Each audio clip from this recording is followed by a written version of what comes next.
Alright, so what I'm going to do is I've got a shelf built under the compost bin, and I just use a plastic tub, and all I do is turn the compost tumbler over and just start letting all that material come out.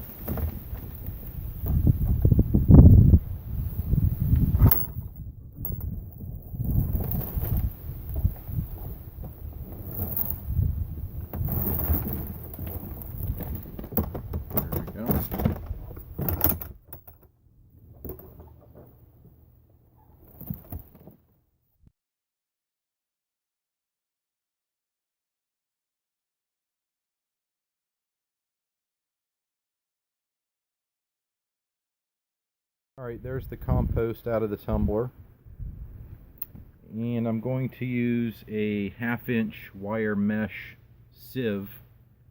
Just built a small one. It's about 12 millimeter to sift it. It's kind of interesting what happens in a tumbler. If you have a little piece of material, it's like a snowball rolling down a hill. It just gets bigger as the tumbler goes around and around. So by sifting it, even though I don't really have to, I can just break it up into fine particles and let it cure and mature in a separate bin. I'll probably use that one. So let's get started on that. Alright, so all I do is just take some material,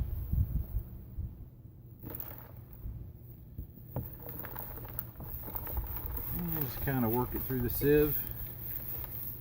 Really doesn't take too long. This is a little wetter than I've had it in the past, but that's okay. It'll dry. I don't have to get everything broken up down exactly just right.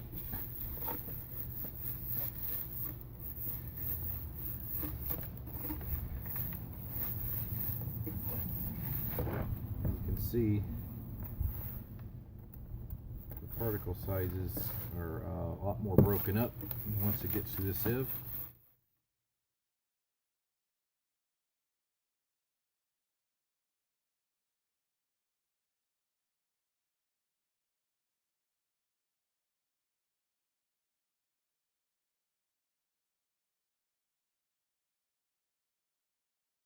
Alright, that wasn't too bad. It took about 15 minutes.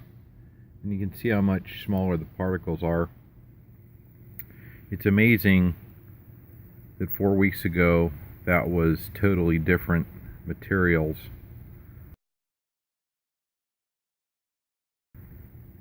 It's a combination of the right mix, the right materials, all the bacteria. Now I just got to cure this and mature it. Let that fungus break down that straw some more. Let the materials break down some more. Just let it age, and it'll be ready for the garden. Okay, after I got done sifting the compost, I went ahead and cleaned out the compost tumbler. It gets kind of funky when I make compost, and I just like to get it cleaned up for the next time. Okay, there's the compost sifted, and I put it back in the bigger bin actually. It's a little wet and I'd like it to dry out some. I cannot overemphasize the need to cure it and mature it. If there were trillions of bacteria in this and you put it in the garden soil right now, it's going to outcompete the plants for nitrogen, and they call that nitrogen robbing. What happens is the bacteria need the nitrogen to do their thing, and they're going to use up all the nitrogen that the plants would use and just outcompete them. With all the bacteria and loss of nitrogen, your plants are going to suffer. So there's a couple things that's going to happen when it cures and matures.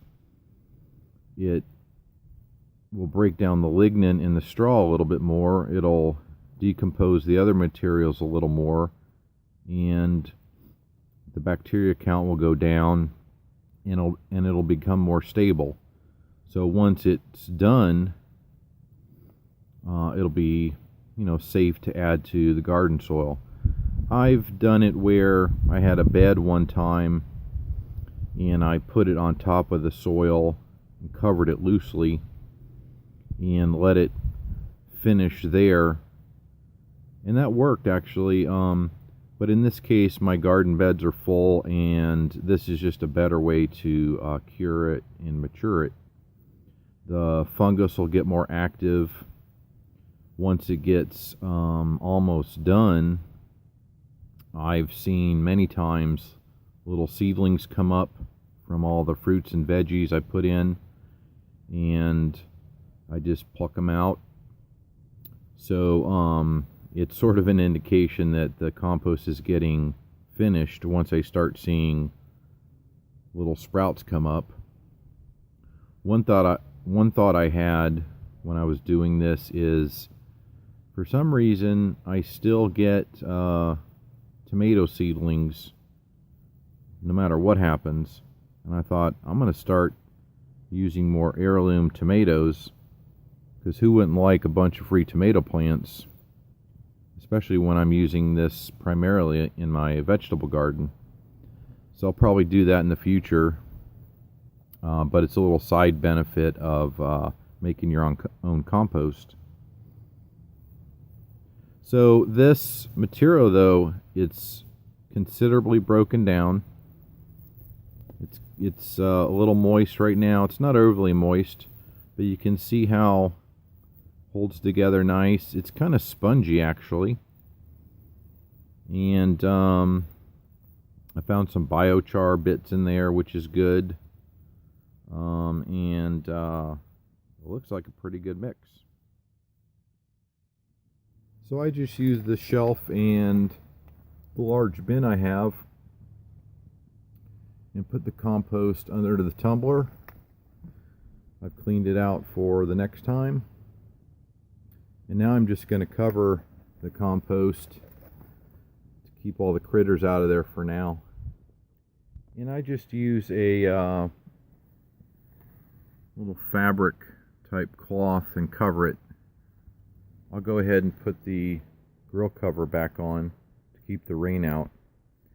Now I should mention there's a definite benefit to having your compost in contact with garden soil. There are little critters that get into the compost and do their work on it, including earthworms, but I don't have that option. So what I do is I cure it, mature it, and then when I get ready to use it, I'll put it in the garden bed and let it sit for a while longer. That way it gets the earthworms into it. But by that time it's pretty broken down and it's not a big problem as far as additional breakdown of materials. It just lets all the bacteria that's in the garden soil get in there, and it gets incorporated into the soil better. But this works great. Now, specific to my situation, this grill cover occasionally gets lifted off with the wind. I've come out here and it's been completely off the tumbler.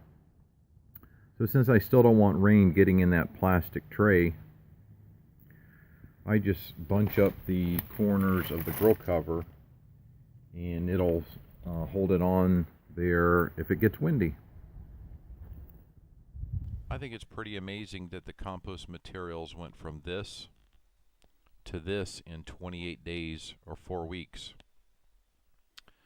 That's the end of part 5. Part 6 is going to be the finished compost. I'll put that video up when it's done. In the meantime, thanks for watching. Remember to subscribe. Have a great day.